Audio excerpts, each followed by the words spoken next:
إن الحمد لله نحمده ونستعينه ونستغفره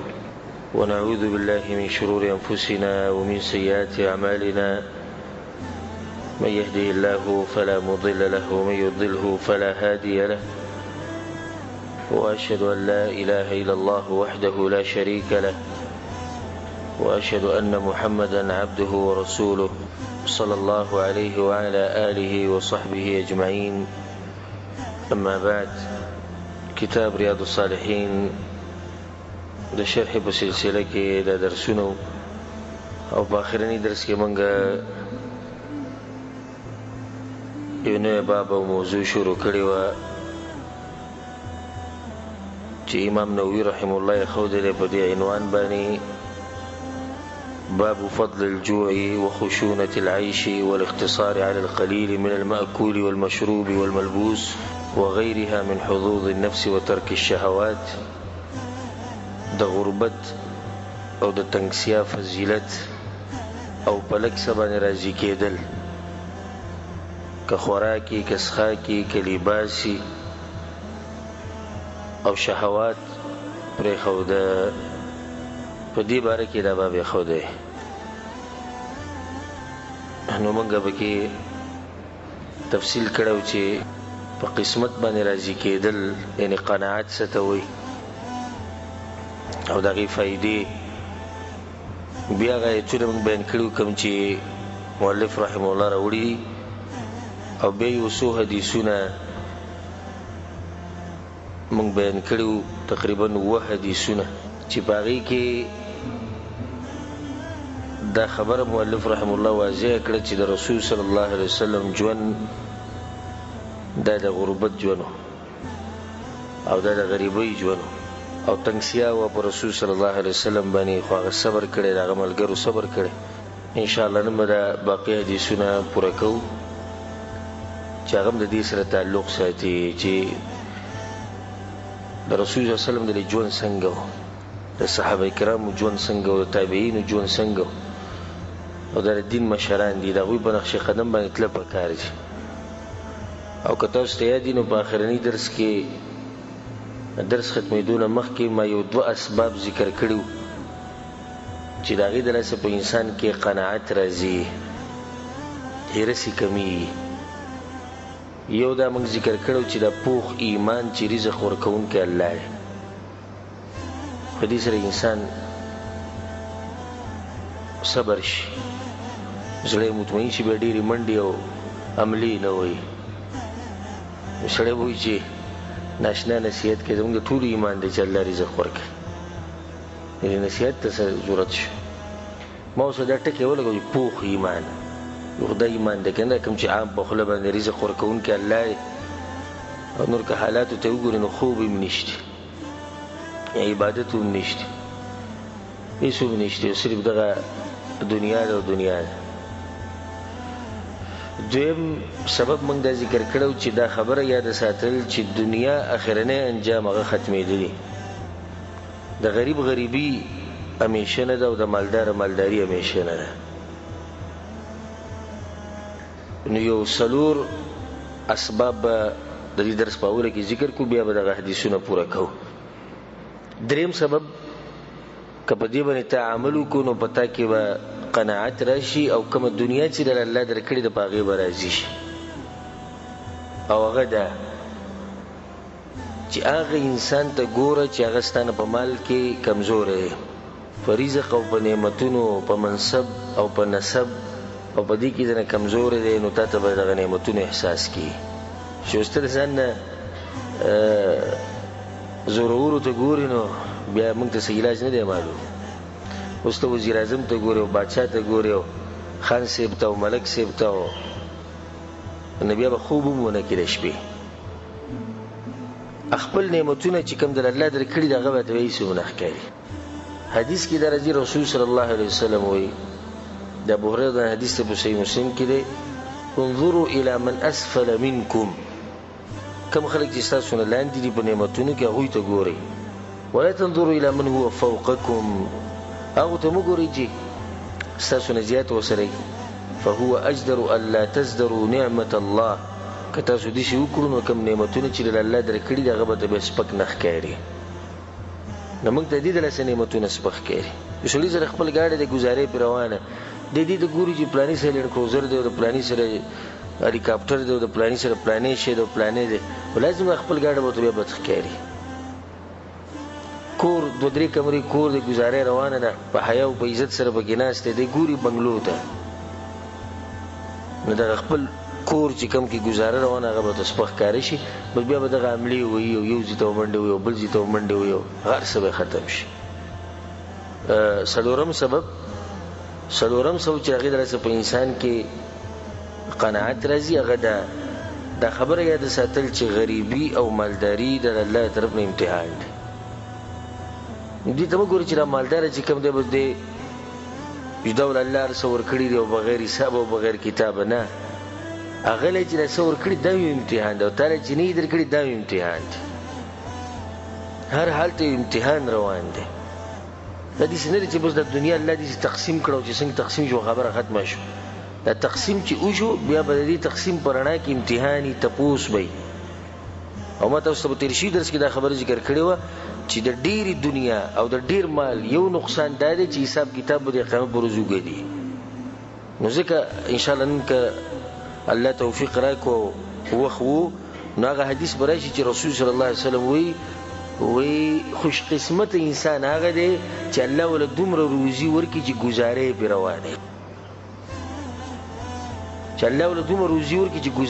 روانه وي، دا خوش قسمت انسان دی. او هغه انسان چې مالی ډېري او هر څه الله ډېر ورکړي، اگر که د عوامو خو دا سوچ دی چې خبره ختمه شوه خو نه ختمه نه ده، د دې هر څه به دې تپوس کي، نو بیا دا ډېر مال او ډېره دنیا دا فایدهمنه نه ده بلکې غالبا په دې کې نقصاني. الله سبحانه وتعالی په قرآن کې دا خبره کړې ده وَلَنَبْلُوَنَّكُمْ بِشَيْءٍ مِّنَ الْخَوْفِ وَالْجُوعِ وَنَقْصٍ مِّنَ الْأَمْوَالِ وَالْأَنفُسِ وَالثَّمَرَاتِ. خامخا به موږ په تاسو باندې امتحان راولو، د یری په شکل کې، د لوږې په شکل کې، او مالونو د کموالي په شکل کې، یا د خپلو خپلوانو د وجلو په شکل کې، یا د میوو د کموالي په شکل کې. قسمه قسم امتحانونه یي چې به دې شکلونو سره راتلی شي، یا یره، خپل مړ کېده، امن ختمېده، مال کمېده، میوې کمېده، ځمکه خرابېده، جیدادونه ختمېده، دا ټول امتحانونه یي. او بیا الله وایي وبشر الصابرین، او زیری ورکړي هغه انسانانو ته چې هغوی صبر کوي. نو په دې هر حال کې صبر پکار دی، څه چې د الله طرف نه امتحان دی. پنځمه خبره چې د هغې دلاسې په انسان کې قناعت راځي چې د رسول صلی سیرت او د صحابه کرامو سیرت مطالعه کوي، نو تاسو پته ولګي چې تاسو چې کوم نعمتونه کې پراته وي والله لازم کې دا نعمتونه د قارون او د فرعون سره وو. قارون او فرعون سره هم دا نه وو، فرعون سره د عیسیانو دا کوم تا ته لګېدلي د قارون سره وو نه وو، دا ګاډي د هغوی سره وو، دا جهازونه وو، دا موبایل یې نه وي. تاسو هغه نعمتونه چې هغه د هغو سره نه وو. نو بیا چې د صحابه کرامو سیرت وګورئ، د رسول صلی الله علیه وسلم سیرت مطالعه کې چې بعض حدیثونه ما تاسو ته نمونې ما تاسو ته بیان کړي وي تېر شوي درس کې چې څنګه حالات وي د رسول صلی الله علیه وسلم. په میاشتو به د هغوی په کور کې چولنه بلېده، او نن به مو واورئ انشاءالله چې د رسول صلی الله او د صحابه کرامو څنګه حالات و څنګه غریبي وه په هغوی باندې. شپږم سبب په دې خبره باندې مضبوط ایمان او یقین ساتل چې الله سبحانه وتعالی دا خلک څه مالداره کړي دي او څه غریب کړي دي، او په دې کې د الله یو حکمت دی، او داسې کیدی نه شي چې ټول خلک ته یو شی وي. الله په قرآن کې وایي نحن قسمنا بینهم معیشتهم فی الحیاة الدنیا، ما وی دا رزق او دنیا تقسیم کړي ده. نو اولنۍ خبره الله وایي ما تقسیم کړي ده. که څه د بل چا تقسیم کړی وي موږ به خفګان کولی، خو د تقسیم چا کړی دی؟ الله کړی. چې الله کړی نو بیا سیده طبیعت یې خراب کړی او ناشکره خبرې کوي او د کفر او د جاهلیت خبرې به بس کوي. واضح شو نحن قسمنا، الله حقیقت تقسیم کړی، خبره ختمه شو. که به خپل رب دې یقین یي نو بیا په دې خبره کې چې ته سوچ نه کوې چې ولې دا تقسیم داسې شی. ورفعنا بعضهم فوق بعض درجات، الله وی باز مو اوچت کړي په بازو باندې، باز انسانانو اوچت دي په بازو باندې، په مال کې، په نسب کې، په زور کې، په ښایست کې. ولي یا الله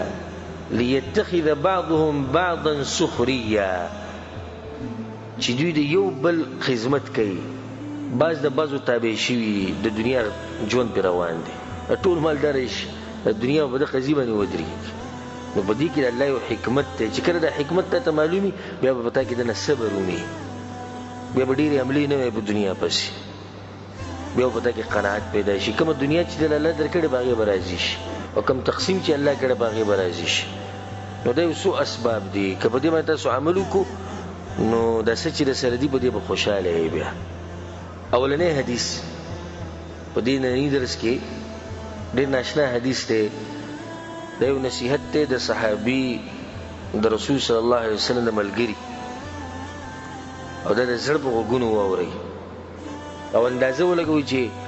د هغوی څه حالات. وعن خالد بن عمير العدوي، خالد بن عمير العدوي دا یو مشهور تابعی دی او په غټو تابعینو کې دی، یعنې صحابه کرامو سره ملاقاتونه شوي، په مشرانو په تابعینو په مشرانو کې دی. هغه وایي چې خطبنا عتبة بن غزوان رضی الله عنه، و یو پیر عتبه ابن غزوان رضی الله عنه د خطبه وکړه چې د رسول صلی الله علیه وسلم مرګري دی او صحابي دی، او دی په هغه زړو کسانو کې دی، د رسول صلی الله علیه وسلم په زړو ملګرو کې. حبشې ته هم هجرت کړی، بیا مدینې ته هم هجرتونه کړي، په احد کې بدر په جنگ کې شریک شوی، بیا هغې نه بعد چې کوم جنګونه په ټولو کې شریک شوی، ډېر اوچت انسان. وکان امیرا علی البصره، او په کومه ورځ چې هغه د خطبه کولو نو هغه ګورنر و د بصرې په ښار باندې عراق کې. فحمد الله واثنى علیه، نو د الله حمدونه ووایي، ثناګانې ووایي. خو دا طریقه ده چې کله انسان خطبه کوي نو په اوله کې شروعات به دې نه کوي چې الله حمد او ثنا به وایي. ثم قال اما بعد، بیا وایي چې اما بعد فإن الدنيا قد آذنت بصرم، وی یقینا دنیا چې دی نو اعلان کړی دی د ختمېدو. د کوم ځای نه ده دا اندازه ولګوله چې دنیا اعلان کړی د ختمېدو؟ هغه د دې نه چې رسول صلی الله علیه وسلم حدیث کې وایي چې بعثت انا والساعة كهاتین، وی ما و قیامت داسې راغلي وي، بیا رسول صلی الله علیه وسلم د دوه ګوتې داسې ونیوي، وی موږ داسې یو ځای راغلي وو. دلیل دی چې دنیا چې څومره وخت تېرېږي ختمېدو ته نږدې کېږي. نو دې صحابي ووایي عتبه ابن غزوان رضی الله عنه چې دنیا اعلان کړی د ختمېدو، وولت حذا، او ډېره په تیزۍ سره وګرځېده، ډېره په تیزۍ سره روانه ده ختمېدو ته. ولم يبق منها إلا صبابة كصبابة الإناء يتصابها صاحبها، او نه د پاتې شوي د دنیا مګر لږه حصه چې پاتې شوي ده، داسې حصه او داسې برخه لکه په لوښي کې په یو پتیله کې په اخره کې چې د خوراک څه پاتې شي معمولي غونته کې هغه څوک چې خوري هغه یې راجمع کړي او صفایي کړي، معمولي غونته کې پاتې، دومره دنیا پاتې ده. دا ګوره هغه په هغه وخت کې دا خبره کړې، بیا به کې سره پاسه 1400 کاله تېر شو، نو دومره دنیا پاتې ده لکه لوښی چې صفای شي معمولي په اخره کې لږ ډېر داسې خوراک پکې پاتې شي. وإنکم منتقلون منها إلى دار لا زوال لها، او یقینا تاسو به د دنیا نه ځئ داسې کور ته به ځئ چې هغه نه ختمېدونکی کور دی. او کوم ځای کور دی؟ هغه د آخرت کور دی. فانتقلوا بخیر ما بحضرتکم، نو ځئ خو به ځئ، خو د ځان سره هغه څه ویسئ کوم چې تاسو سره اوس غوره دي. غوره څه ځان سره ویسئ په دې سفر باندې، داسې نه چې ګډوډ ځان سره څه ویسئ. په سفر باندې سړی وځي نو بل ورته نصیحت وکړي، وایي فایدهمند سامان ځان سره ویسه، هسې پالتو بوجونه مه جوړوه، الټه به دله نقصان درکړي. نو په دې سفر خو به هسې م وایي تاسو وځئ، نو چې وځئ نو څه چې تاسو سره ښه څه دي هغه ځان سره ویسئ. او ښه څه دي؟ اعمال، ایمان، عقیده، د الله رضا، ثوابونه، نیکیانې، دا خسري د انسان سره. لن تنالوا البر حتى تنفقوا مما تحبون. دا خبر الله په قرآن کې کړې. وایي تاسو د هغه وخته پورې نیکي تاسو ته نشي ملاوېدی چې څو پورې تاسو د هغه څه نه خرڅه نه کړي کوم چې ستاسو خوښ وي. لکه دې صحابي وایي که نه، وایي چې کوم شیخ غوره وي او ستاسو خوښ یې هغه ځان سره ویسئ. دغه شان الله دا خبره کړې په قرآن کې چې څه چې تا سره ښه دي دا به لګې نو هله به تا ته نیکي ملاوي. څه چې ستا خوښ دي. لکه یو زمونږ د دې خلکو حال لکه غریب له پالتو شی ورکه، ډوډۍ پرتې وي پرونی وګوره که یې ورکوله، جامې زما هغه پرتې وي هغه لمنې سوری شوې وه رواله ورکوله. زه خپل ځاني یعنې داسې سړي ته زما دومره غوسه پیدا کېږي او دا الحمدلله د الله دپاره یو غیرت دی. غوسه به ته په دې پیدا کېږي چې دله دې څه شی ورکړه نو دی به تا ته جواب کې وایي وایي خان دې راپورې کړه. داسې به وایي که نه به وایي چې څه شی وله ویسه ډوډۍ وله وګزه پته یې زور به هم نه خو دومره کار وکړه چې به دې ډوډۍ کې صرف سابه پاخه کا د دې چې بهر ته قدم کېږي نه په تا پسې به خبرې شروع کړي. موږ ورته څه ښکارېدو موږ له دا چلو کوو موږ دغه چلو. او د الله دپاره پالتو شی به رالي. کوم زوی چې بیماري او لوڼه به ټولې په مدرسه کې کښېنولې دا ټولو ته پالتو ښکاري. زموږ دا یو حقیقت دی. زموږ د پښتنو زنانه او جنکۍ دا اکثر په مدرسو کې ولې داسې هم پردي کور ته ځي. لکه ته به وایي چې یو سړی الله له دوکه ورکولی شي او زامنو باندې انګلیش ووایي او پایلټان او ساینسدانان او یو شی او بل شی ځکه چې دی به ماله پیسې راوړي. او جنکۍ خو دا دی چې سبا داسې هم واده کېږي یو خو مدرسه پرېږده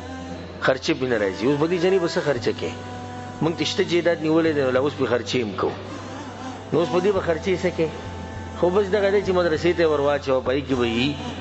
بیا چې کله چا غوښته دي چې به ورته هم وګوره قرآن یې ویلی دی ترجمې سره او بیا به ځان ته خلاص کړه خرچه هم ونه شوه کار هم روان دی. ظاهره کې به خلک وایي چې سړی هم دینداره دی. دا حقیقت دی که څوک به خفه کېږي هسې به خفه کېږي وایي ځکه زما دا کار نه دی چې زه بل ته خلک خوشحالوم. کار زموږ دا دی چې کوم مرض چې په موږ کې دی چې هغه بیان کړم. د دنیا نه چې ځې وایي د ځان سره غوره څه ویسه د الله دپاره غوره څه ورکه. یې مطلب دا دی دا دی چې ته پالتو شی رالی و الله له ورکوي الله هم نه قبلوي. الله داسې څه نه قبلوي چې ته پالتو ګورې او رالی ورکوي. د الله خو څه ضرورت نشي دې ته. د الله چې د زموږ نه څه غواړي دا هم دې لپاره غواړي چې موږ له فایده راکړي.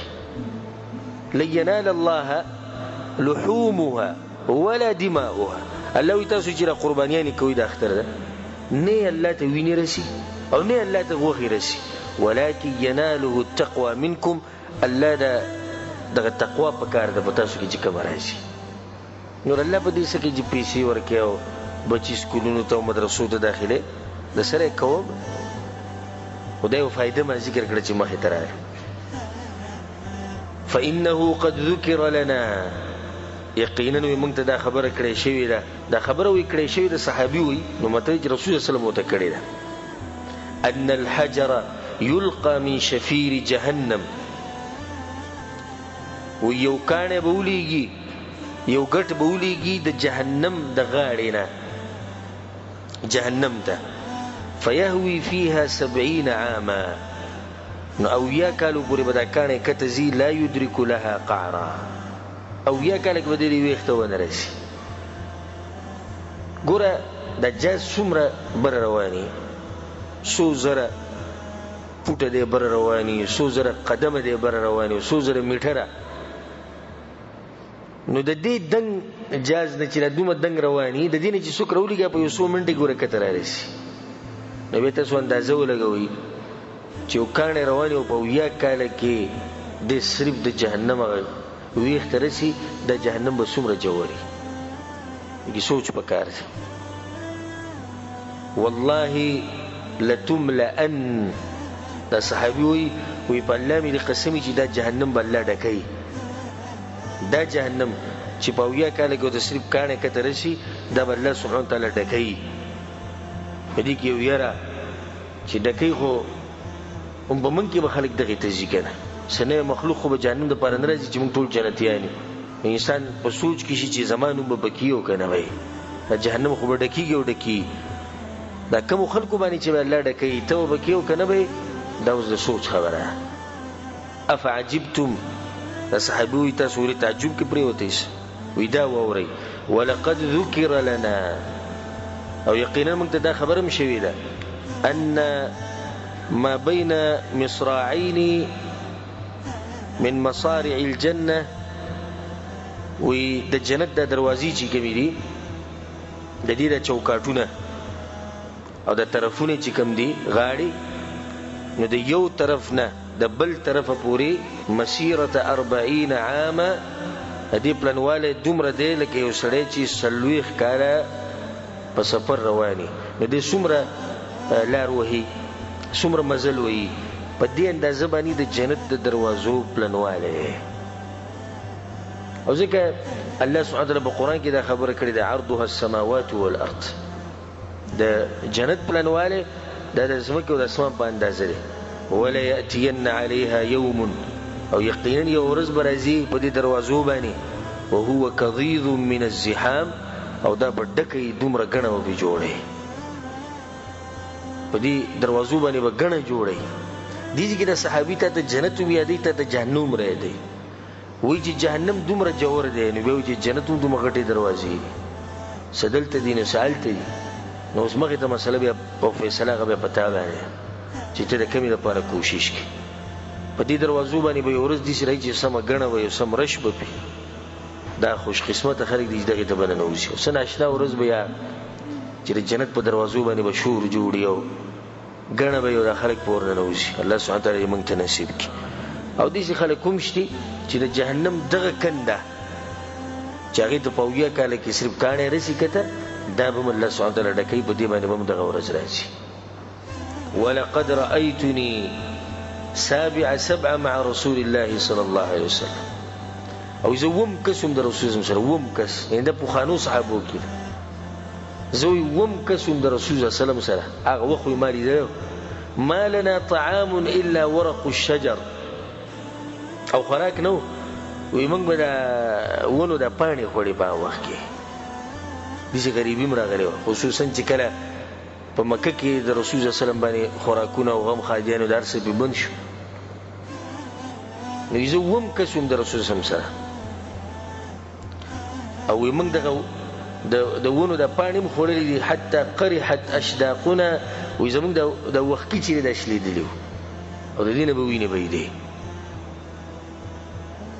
فالتقطت برده نو زما سره یو صادر فشققتها بيني وبين سعد بن مالك مالت زمون سره چې کوم مرګره سعد بن مالك رضی الله عنه نو هغه سره صادر نو لباس سره نو جامه نو ماغه صادر دو ټوکړې کو فتزرت بنصفها نو دا نیم چې ده دا ما د ځان نتاو کولنګ میتی وو وتزر سعد بنصفها او دا نیم صادر دا واغستو هغه ځان چاپیره کو. فلما أصبح اليوم منا أحد إلا أصبح أميرا على مصر من الأمصار او نن دي حالات رالو چې ومن کې هر کس په علاقه باندې گورنر دی یعنی الله سبحانه وتعالى مسلمانانو لغه فتوحات دومره ورکړو او دنیا پر کولاو شو. واني اعوذ بالله او زوی بالله پورې پناني سم د دې خبرینه ان اكون في نفسي عظيما چې زه ډېر غټ ګورم وعند الله صغيرا او د الله په نسبت باندې زوړ کېم. رواه مسلم حدیث امام مسلم راوړی. د دې صحابي په دې نصيحت کې ډېری فائدې اولنۍ غټه فائدہ چې صحابه کرام باندې دومره غربت تیر شوی دا لکه سوچ انسانانو چې صادر یو جوړه وراوړه او په موږ باندې دوه ټوکړي کړه یو به یو استعمال او بل استعمال وره موږ باندې خو دې حالت چته نه راغلي کنه بیا هم د باز د لوګي نه مړ شو دغه خواره خلې نیولي یو تلیږي او بل تلیږي دې حالات خو بچاله نه دی راغلي کنه چې د ونو پانی خوري خو خوراک او خلی باز د موږ سره شتي. نبی د صحابي په دې نصيحت کې دا فائدہ منګي ویرولو د آخرت نه او د جهنم نه وی آخرت ډیر په تیزی سره روان دي او جهنم یو کندري چې الله وېډه کوي. درېمه فائدہ به کیدار چې موږ ته دا وی چې په دنیا باندې یقین مکوې ګوره دا فنا کېدو ولا او سبحان الله په خپل دې غتلې چې نصیحت کړي اته په خپل تلې او غدي ولاقي گورنر او عام سړیم نو اته په خپل تلې دا شان دا فائدہ چې جنت او جهنم ډیر پراخ دي نو کوشش کوو چې د جهنم نه ځان بچ کی او په دې جنت کې ځای پیدا کی په دې پراخه جنت کې کته ځای پیدا نکو نو دا بستړي غټه بدبختی په دې فراخه جنت کې کته ځان له ځای پیدا نکو نو دا بستړي غټه بدبختی چې دغه دروازې سي دومره پلنې دي لکه او یا کار سلوخ کار یې سره سفر وکي او د الله رحم او کرم دغه خو بیا تپوس مکوا رب العباد اذا وهب فلا تسألن عن السبب الله سبحانه وتعالى چې سور کی نو به د سبب ته پوښتنه مکو ځکه چې سور کوي نو به بغیر حساب ور کوي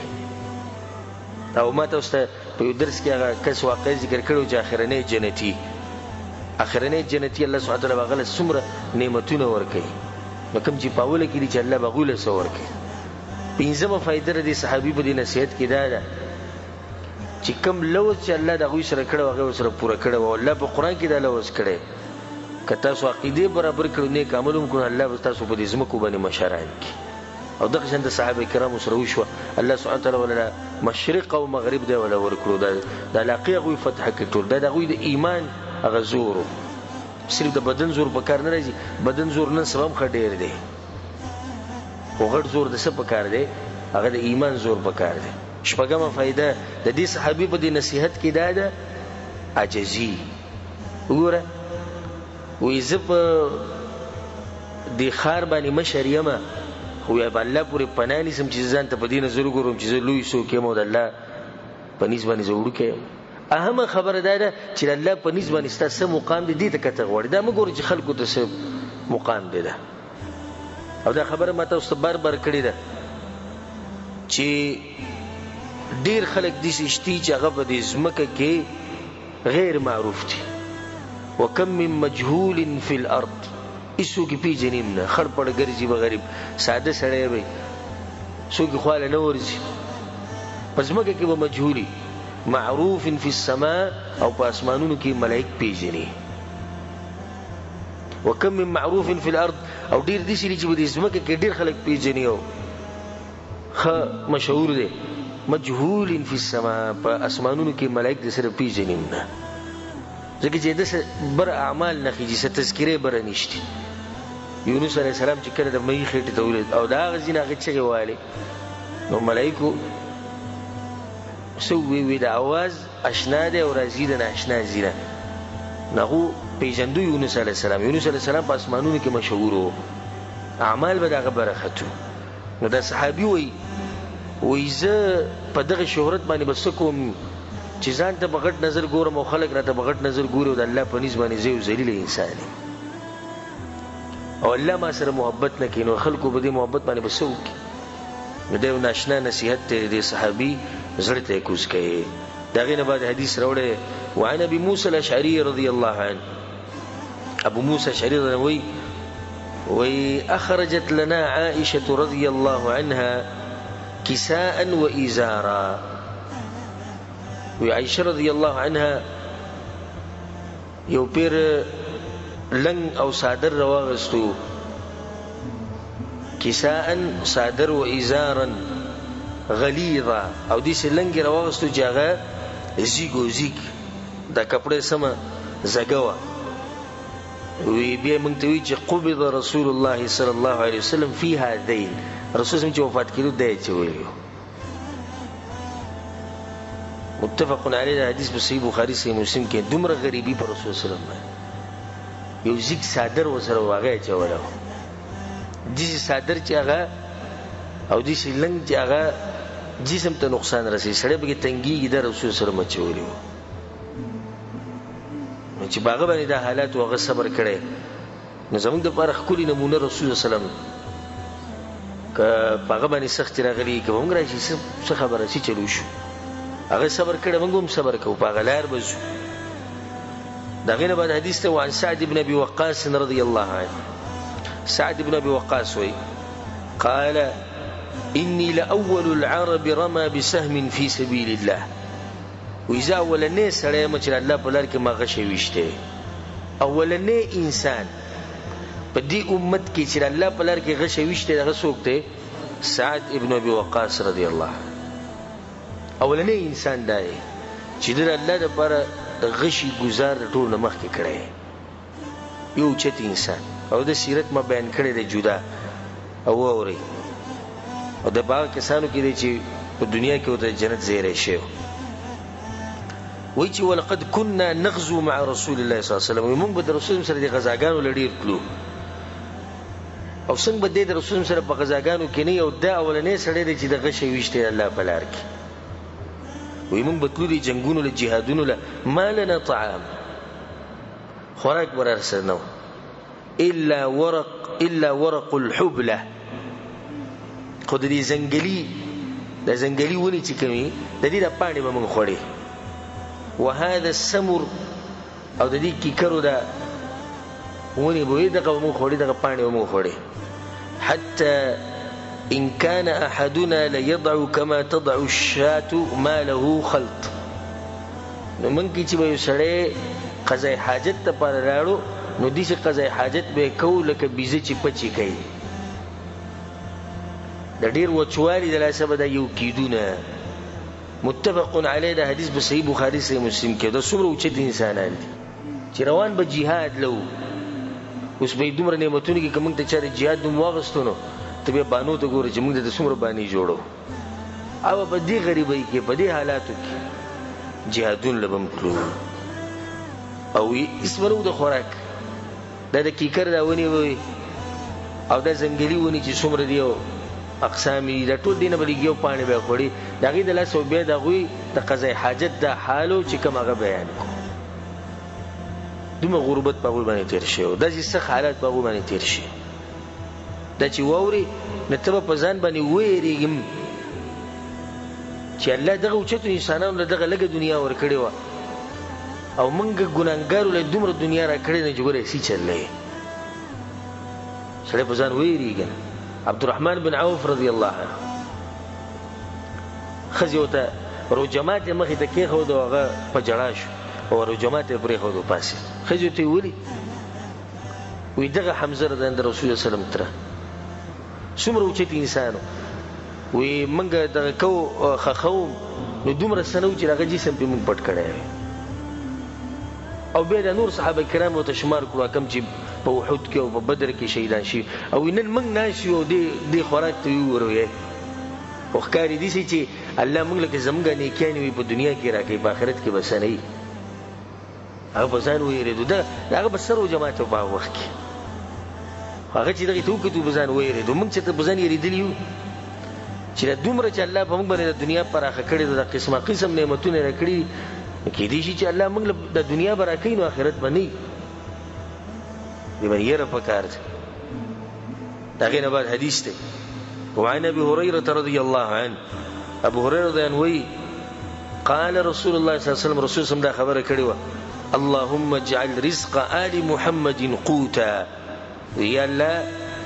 د محمد صلی الله علیه وسلم د کورنۍ روزي گزاري والا وګرځي متفق علیه حدیث په صحیح بخاری سے مسلم کې قوتا مطلب یعنی گزاري والا روزي الله موږ لراکي ځکه چې ډیر روزي انسان خرابوي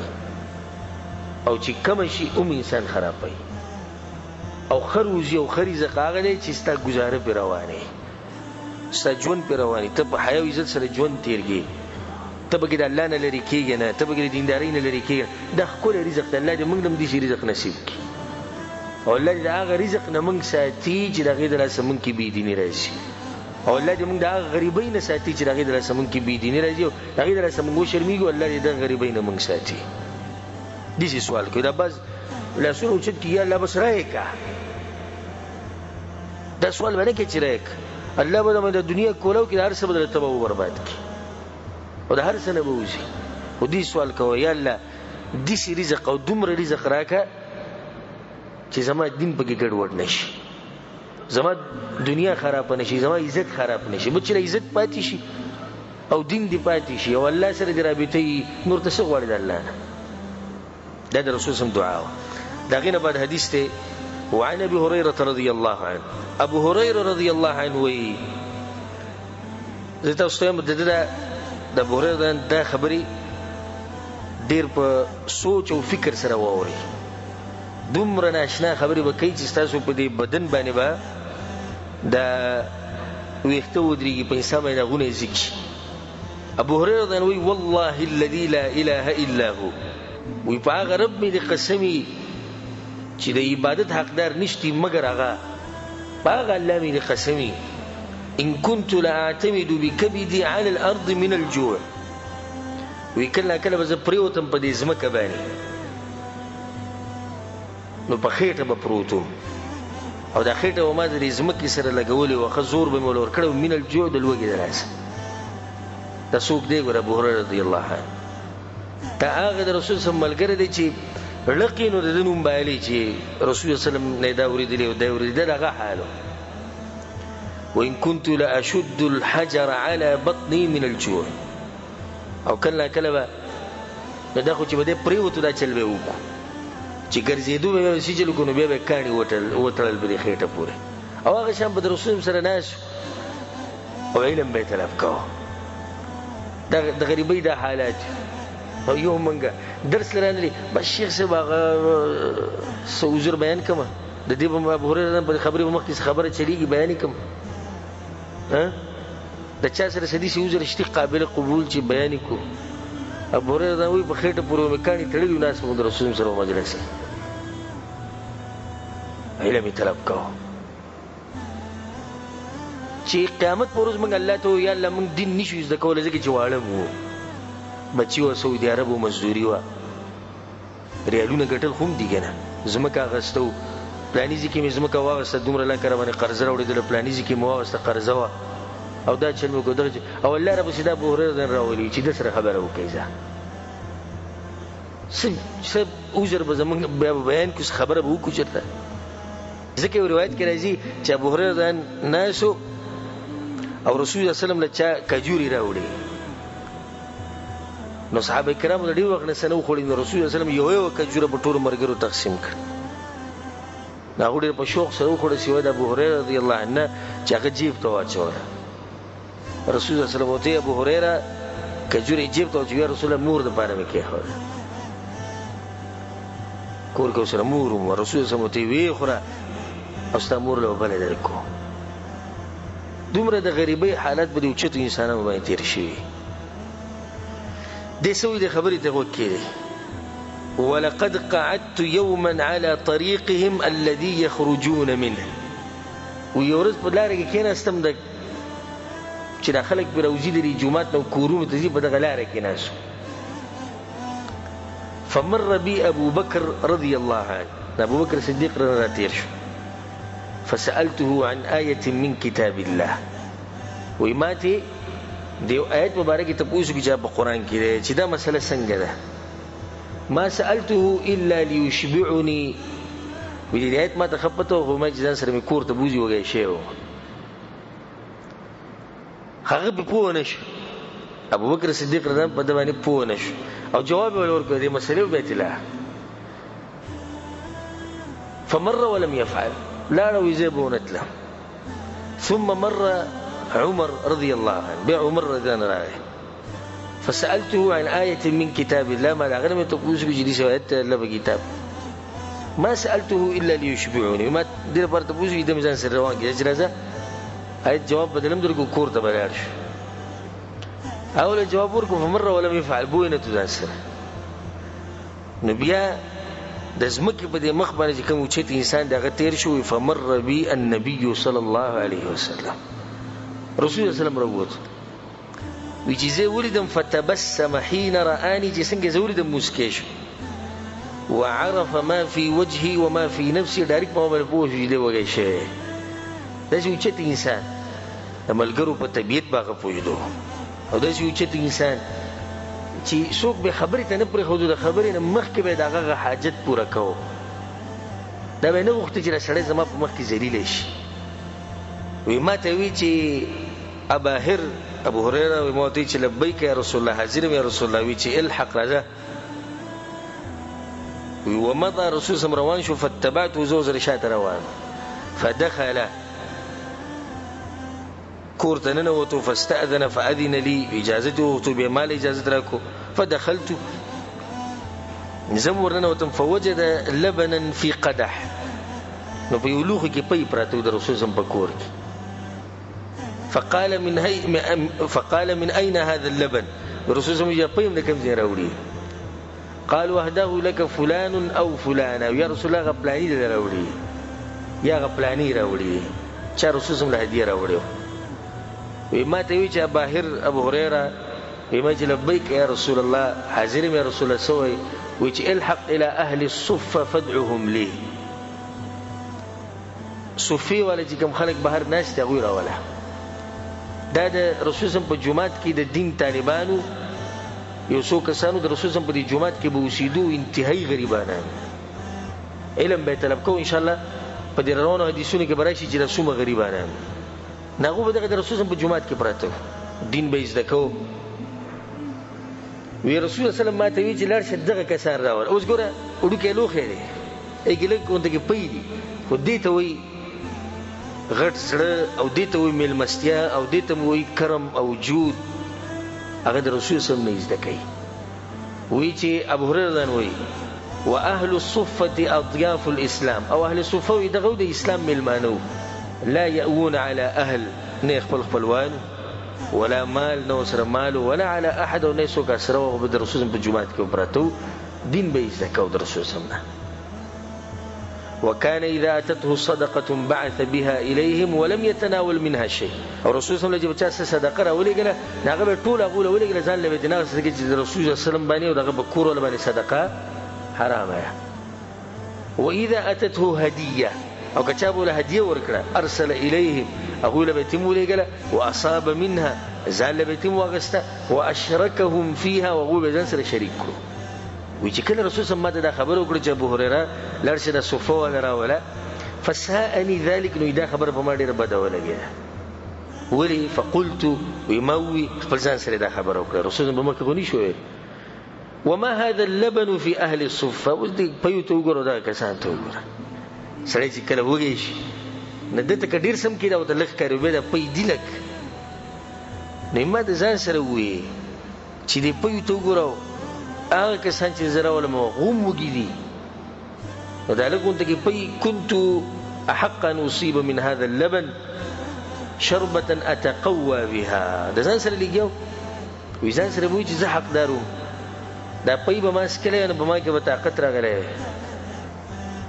فإذا جاءوا أمرني فكنت أنا أعطيهم وما عسى أن يبلغني من هذا اللبن أي ما تفتوا كدو يرالو نو رسول صلی الله علیه وسلم ما ته وی چې ته په دوی تقسیم کا دومره ته رسول صلی الله علیه وسلم د خوینه خبر ده وما عسى أن يبلغني من هذا اللبن ما ته وی چې سپاتې چې بابو یې تقسیم کا اذا پته چې رسول صلی الله علیه وسلم ما ته دا وی چې څنګه چې ته اول وسکته دوی باندې تقسیم کول بیا به دې ځان لا وسکه ما ته وی چې سپاتې سبحان الله سبحانه ناشنا خبره وکړه وی ولم يكن من طاعة الله وطاعة رسوله صلى الله عليه وسلم بد او اذا الله او الله د پیغمبر د اطاعتنا علاوه زموږ بل څه چارم نه وای خبر هو دا وی منی دي ته وی د رسول سم تابعداري او دینداری دانی چې زموږ په مذهب کې شته او ستا مذهب کې نشته او رسول سم دا خبره چې کړي و بوتانو لپاره کړي او شاته په منافقان ولاړ او په ول کې کړي او به نو کړي دا باندې دي ټولي ولته پیغمبر ویني موږ څه کړي وی چې زلاړم په دغه کسانو بس فاتيتهم فدعوتهم فاقبلوا چې څنګه ما دعوت ورکو بس غوړ روان شو واستاذنوا فاذن لهم اجازه واغستو اجازه ته ملو شو واخذوا مجالسهم من البيت رسول الله بکور کې کېناست ټول قال يا ابا هر رسول الله ما ته ابو هريره مو چې لبيك يا رسول الله حاضر يا رسول الله خذ فاعطيهم دا ولو يبدو تقسيم څنګه غویلو مقشان وا رسول الله ولا پي ورکو فاخذت القدح فجعلت اعطي الرجل فيشرب حتى يروى ثم يرد علي القدح نو یو له نور کوي یو بوغسو خبه پي وسکو وبسکو به ما دراکو فاعطي الرجل فيشرب حتى يروى ثم يرد عليه القدح فيشرب حتى يروى ثم يرد عليه القدح او دغه شان بيخي سروانه حتى انتهيت الى النبي صلى الله عليه وسلم تردي چې د رسول الله صلی الله علیه وسلم نمبر راغی ټول وسکو وقد روي القوم كلهم او قوم چې څومره ونه هغه ټول په یو وسکلو خماړه شو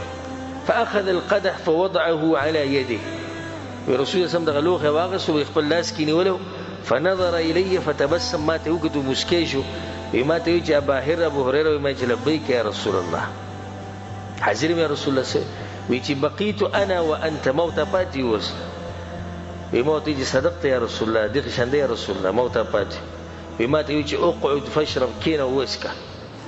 فقعدت فشربت کینه استمو ومسك وما يجي يا رسول الله بس ويجي وسك ويومسك وما يجي بس ويجي وسك ويومسك ويرى تلقيه وسكا وباخر كده ما يجي لا والذي بعثك بالحق يا رسول الله باغ رب من القسم يجي ترى لي قال بحق سره ما اجد له مسلك النور سلار نشتي وبدن كي جرا پي بغيلارش يبي ما تجريك وما لك فاعطيته القدح مول وركو فحمد الله تعالى ندلا حمد وي وسمى بسم الله وي وشرب الفضل باقي چې کم پي پاتې شو رسول الله وسکو رواه البخاري دا روایت امام بخاري رحمه الله راوړی په دې کې ډېرې فائدې غټه فائدې د صحابه کرامو غربت او د هغوی صبر په دې غربت باندې او بیا ابو هريره ته وګوره چې څومره اوچت انسان دی په هغه باندې دا حالات دغه شان د اهل صفه ته وګوره کوم چې رسول الله په جومات کې وسومه غریبانه بل فائدہ به د رسول الله سلام د خپل ملګرو سره محبت څومره ملګری به وپیژندل د مخ نه جدته دا مسله او دا دروم انسان طریقه ده کته بس ورم شي لکه اوس ته بس ورلې څه خبرې له قرض استغواړي بل څه ته چې ما سره منډه نه دې ستا په دې حالات باندې پوهیږي چې دې خبرې لراغله نه تا به جدا کی وي څه خدمت وکړه او چې کم سره د دې قسمه خبرو سره نه عادت دي خلکو سره مرسته کول او منډه وهلو میل مستیا ډیره کول دي سره نه عادت دې به تاسو ذلیله کوي او تا به مجبور کوي چې طاقت مینه توزاری وکي او به په اخر کې لند دا جواب درکې چې موږ ځان مالات خراب دي کچته الله رحم وکړي تا ته به وایو کله درنو خلکو د صفت چې هغه د وخت نه مخ کې دینه مخ کې چې سړی سوې نه خبر وته بیان کې چې دې زما په مخ کې سو نه وای رسول صلی الله خپل مرګري پیژندو درېمه فائدہ د رسول صلی الله علیه وسلم څومره غټه سینه او څومره غټه سینه چې دنه دغه پکور کې بیبيان دي نه بیبيان خو په یو وخت دي په نوري وفات شوی دي نو نه خودي او باقي کې هغه پي راړي او په دغه غریبانو تقسیمي او منګه په زرګاو بر سره پرتی زمکې شتي جیدادونه شتي خو بیا کوم کچارته چارته چې د 1000 روپو وي نو مونږ وی واړه نو چې ځل کوړ مده واړه دي خرچه لګي نو د رسول الله سلام نه د طریقې زده کوي سینه خلک څنګه غټه ساتي او زړه خلک څنګه غټ ساتي دا غیر بعد حدیث ته وعن محمد بن سيرين وي عن ابي هريره هغه جماعت ابو هريره دا خبر اوریدله محمد بن سيرين دا سره صحابي دی دا تابعی دی وی چې ما د ابو هريره دا خبر اوریده وی چې لقد رايتني واني لاخر فيما بين منبر رسول الله صلى الله عليه وسلم الى حجره عائشه رضي الله عنها مغشيا علي وکله کله په ما دي چې وخراغه چې د رسول صلی الله علیه وسلم د منبر او د عائشه نه د کوټې په دې منځ کې وزره پریوتم به وشه بشو رجوات کې برا پریوتم چرته بروانو سکار د پاره پاز وزره پریوت فيجيء الجائي فيضع رجله على عنق نک سوق به تیریدون هغه د خپل سیمال راول چې د پاس ويرى اني مجنون او خلق تبذل ونه ښکار چې سوق جمعه ته ونه راغله راولې دله وما بي من جنون او زبل ونه نو ما بي الا الجوع دا بدل وګي د لاسو راولید نو په مخه په پروت چا بونه پیژنو نه خلکو به دا ګمانو کې چې د رسول صلی الله علیه وسلم جمعه ته سوګلې ونه راغله د منبر سره راولید هو به خبر نو چې دا خبره ده اندې خود لوګي د لاسو چې راولید رواه البخاري دا روایت امام بخاری رحمه الله راوړی وعن عائشه رضي الله عنها واشرنا هوي وتوفي رسول الله صلى الله عليه وسلم ودرعه مرهونة عند يهودي في 30 صاعا من شعير. وی رسول الله صلی الله علیه وسلم وفات شو او دا غز غره د يهودي سره پرته و، رسول الله سره غاڼه کړی و، وربشي تیرا وړي وي. رسول الله غربت ته وګوره چې د پیسو ادا کولو پورې هغه سره خپل زغره کې خوده يهودي سره وربشي متفق علیه. حدیث په صحیح بخاری سے مسلم کې دی کې دا فائدہ رسول الله غربت تنگسیا چې دومره پیسې هغه سره دي چې په یو وخت د وربشو لپاره ورکې ورویلي نو خپل زغره د يهودي سره کې خوده به رسول الله وفات شو زغره الته پاتې شو. او دویمه فائدہ ده چې د يهودو سره معاملات د کافرانو سره معاملات او خرڅول غستل ده جایز دي. لکه رسول الله د يهودو سره معاملات کړي، لین دین سره کړي، نو دا فائدہ دې حدیث نه راوځي. دغه نه بعد وعن انس رضی الله عنه، انس رضی الله عنه دا رسول الله خادم دی وی چې رهن النبي صلى الله عليه وسلم درعه بشعير. وی رسول الله صلی الله علیه وسلم د یو کس نه وربشه اغستې او خپل زغره وسره غاڼه کړې وه. ومشيت الى النبي صلى الله عليه وسلم بخبز شعير واهاله سنخه. وی زه پیر د رسول الله خاله ورلم د وربشو ډوډۍ مې راغستې وه او را سره ویلی شوي چربي وه چې لږه بدله شوي، خونې بدله شوي، چربي چې ویلي او لږه زړی خونې بدل شوي، نه دغه چربي ویلی شوي وه را سره او ډوډۍ وه. دا مې ویړو. ولقد سمعته یقول، وی رسول صلی الله علیه وسلم مې دا خبره واورېده چې ما اصبح لآل محمد صاع ولا امسا. وی د رسول صلی الله علیه وسلم د کورنۍ سره خپل ځان یادوي، د محمد صلی الله علیه وسلم د کورنۍ سره یو ساع او یو ساع څومره تقریبا 2.5 جوړي او سلور چونګه چې ښه معتدل سړی دغه لا 2 لاسونه دي شي یو ځای کې چې نه لاسونه ډېر اوږده او نه لنډي، نه دي نه یو ساع جوړي. وی رسول صلی الله علیه وسلم چې د محمد صلی الله علیه وسلم د کورنۍ سره یو ساع خوراک نه سحر او نه ماښام. وانهم ل9 ابیات.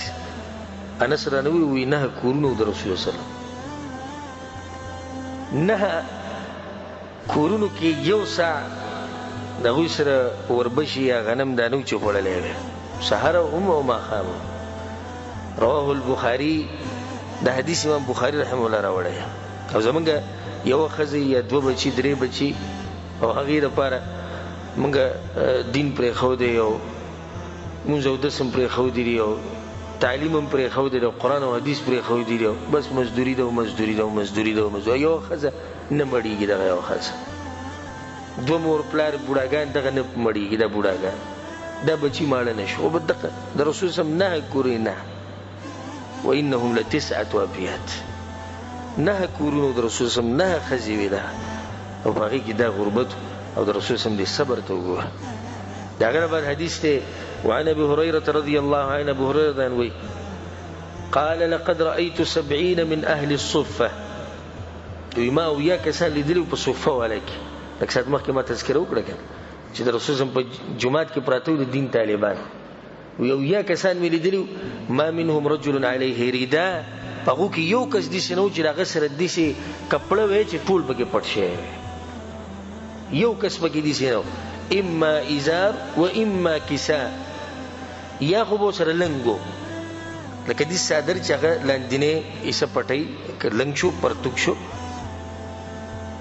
نو په هغې باندې به دا لاندینې ایسه پټه کړې وه نو بره به ښکارېدو. و اما کساء، یا به سره داسې کپړه وه قد ربطوا في اعناقهم، نو هغه کپړه به تړلې وه په دې سټ کې، دې سټ ته به یې اچولې تړلې به یې وه. منها ما يبلغ نصف الساقين،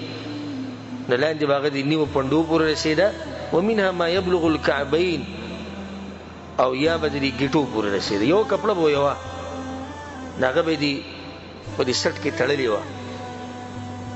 ناغه به یا درې نیم پړکي پورې رسېده او یا به د خپو به د ګیټو پورې رسېده فیجمعه بیده کراهیة ان ترى عورته او دغه شان په لاس باندې به دا کپړه جوخته نیولې و دي چې د عورت ښکاره شي رواه البخاري دا حدیث امام بخاری رحم الله راوړی دا د رسول الله په جومات کې د غریبانان بناس او په دوی کې یو غریب هغه مو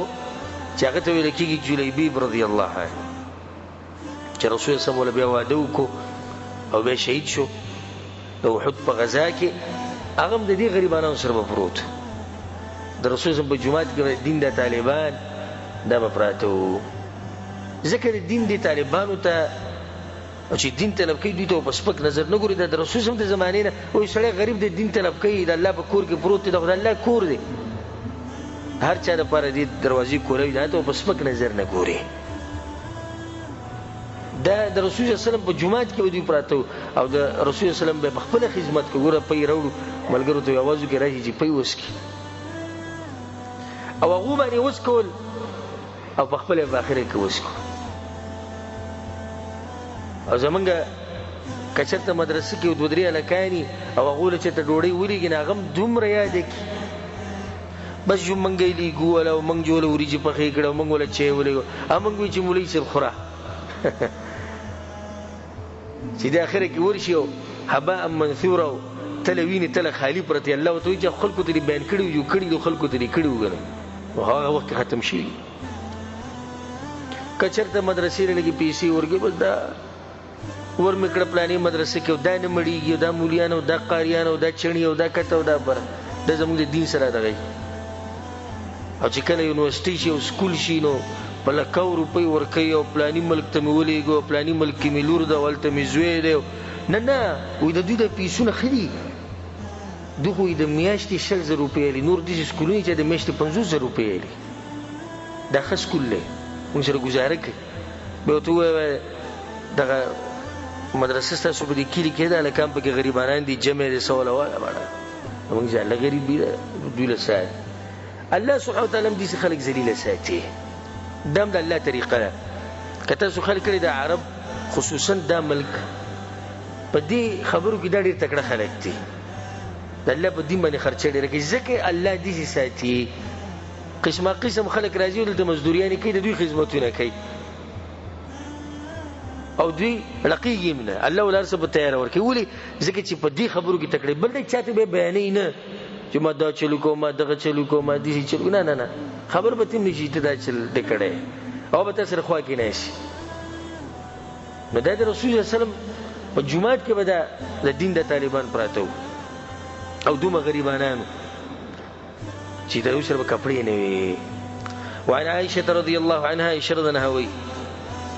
وی چې کان فراش رسول الله صلی الله علیه وسلم من ادم د رسول الله سم تلای چې د سرمنی نه جوړه شوی و حشوه لیف او دنه بګی د کجوري دا ونه چې د دې پانی چې وچی شي وچی دا بګی دنه پرتی وي رواه البخاری دا حدیث امام بخاری رحم الله راوړی مستاس اندازه ولګو چې د سرمنی تلای او دنه بګی د کجوري د ونې د پاڼې وچې شوي نو دا الټه انسان له تکلیف ورکوي آرام خو پرې الټه انسان له تکلیف ورکوي په دې کې به رسول صلی الله کېدو د دغه تلای و زمونږ دی راشي زمونږ بیټکونه وي نه او زمونږ کټونه وي نه او زمونږ تلایانې وي نه چې پکې سم لیدن نه ولاړ شي زمونږ کمبلې وي نه زمونږ بړستنې وي نه او بای کې چې موږ ته پوښتنې وکړو غوټې غوټې ژوند دی روان دی بس تیري دا د رسول الله حالاتو په چټایي به پروت و رپا به سید په ملا کې به یې نښې وتې وي د واړه واړه کورونو د رسول الله دغه تلایي وه داسې کورونو چې خپې به وغځولې یو دیوال نه بل دیوال ته به لګېدې خپې به یې هغې سره ځکه حدیث کې راځي چې عایشه رضی الله عنها وایي چې رسول الله د شپې تهجد به کول نو زه به پرته وم زما دا خپې به ما غځولې وي دا به د رسول الله د قبلې په منځ کې وي نو چې رسول الله به سجدې له تو نو ما له به لاس راوړو نو ما به خپې راټولې کړې او بیا چې به راپاسېد رسول الله پاسې ما به خپې وغځولې دا د رسول الله هغه وړې وړې کوټې وي خو الله سبحانه وتعالی ول هغه آخرت ورکړی و هغه هم د آخرت په انتظار و وعن ابن عمر رضي الله عنهما عبد الله بن عمر دنوماوي قال كنا جلوسا مع النبي صلى الله عليه وسلم من الرسول صلى الله عليه وسلم إذ جاء رجل من الأنصار بالأنصار كي يكسر فسلم عليه الرسول صلى الله عليه وسلم ثم أدبر الأنصاري بسوق بعد روانش فقال رسول الله صلى الله عليه وسلم رسول الله متأوي يا أخ الأنصار ويروروي كيف أخي سعد بن عبادة رضي الله عنه أزمنك غرور سعد بن عبادة سنجدنا جول الشيخ هم بانصارو كيو ندي تپوسو که رسول الله ګوره څومره اوچت انسان د پیغمبر صلی الله علیه وسلم او امتی ته ورور وایي زموږ غرور څنګه سعد بن عباده هغوی ښه دی فقال رسول الله صلی الله علیه وسلم رسول الله من يعوده منكم تاسو کې څوک تل غواړي چې هغه تپوس وکړو فقام رسول الله پاسېدو وقمنا معه موږ سره پاسېدو عبد الله بن عمر وایي ونحن 14 او موږ سره د لسو خواوشا کسانو ما علينا نعال پخپو باندې زموږ سپلی نه وي ولا خفاف او نه موزې وي ولا قلانس او نه ټوپۍ وي زموږ په سرونو ولا قمص او نه موږ سره کمیسونه ودي چې غټ نمشي في تلك السباخ حتى جئنا نو په دې کاړجنه ځمکه باندې موږ خپې بل خپې د قشان لاړو او دغه کس تپوس موږ وکړو بیا واپس راغلو رواه مسلم دا حدیث مسلم راوړی دی چې فاستأخر قومه من حوله کله چې رسول صلی الله علیه وسلم ورغه نو دغه سره خو شکه دغه د قوم ولا نسو هغه ته اخو شو حتى دنا رسول الله صلی الله علیه وسلم واصحابه الذين معه تر دې چې رسول صلی الله علیه وسلم نږدې شو سعد بن عباده او دغه ملګری چې سره کوم راغلو راوي ته پوښتنه کو به واپس راغلو دومره غربت او باوي باندې عبد الله بن عمر موږ سره سپلې نه موزې نه ټوپۍ نه موږ سره او الله سبحانه وتعالى ورسل مقام ورکړ دا مقام دا ګوره د مال او دولت سره نه ملاوي او دینداری سره ملاوي نو دا قناعت ته صفت په ځان کې پیدا کړي او په لږه دنیا باندې راضي شي الله سبحانه وتعالی دا صفت په من کې پیدا کړي او الله سبحانه وتعالی د صحابه کرامو سره او د پیغمبر صلی الله علیه وسلم سره زموږ ملاقات په جنت الفردوس کې وکړي ان شاء الله باقي چې کوم حدیثونه پاتې دي هغه پر روان درس کې بیانو هذا والله تعالى اعلم وصلى الله وسلم على نبينا محمد وعلى آله وصحبه أجمعين.